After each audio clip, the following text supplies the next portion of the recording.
Salut les acheteuses, salut les acheteurs. Aujourd'hui, je vais vous parler des modifications en cours d'exécution des marchés et des concessions.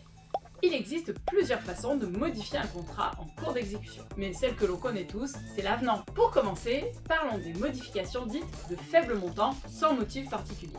Ce sont les fameux seuils, 10% en marché de fourniture et services, 15% en marché de travaux. Si plusieurs modifications successives ont lieu, c'est le montant cumulé qui est pris en compte pour le contrôle de ce seuil. L'acheteur peut aussi modifier son marché avec une limite plutôt pas mal de 50% du montant initial. Dans ce cas-là, la limite est propre à chaque avenant. Mais attention!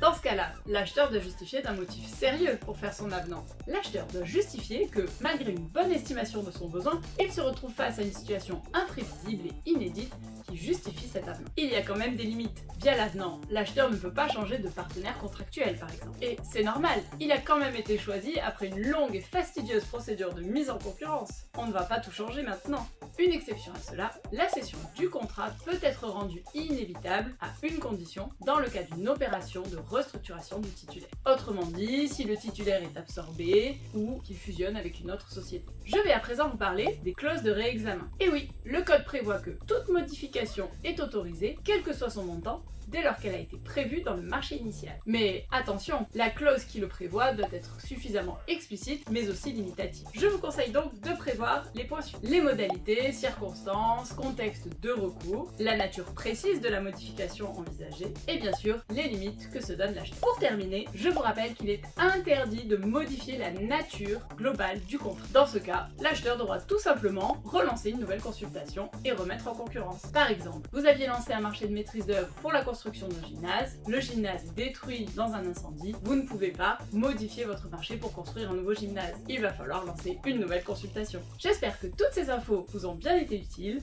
Quant à moi, je vous retrouve très bientôt pour toujours plus de shorts dans la commande publique.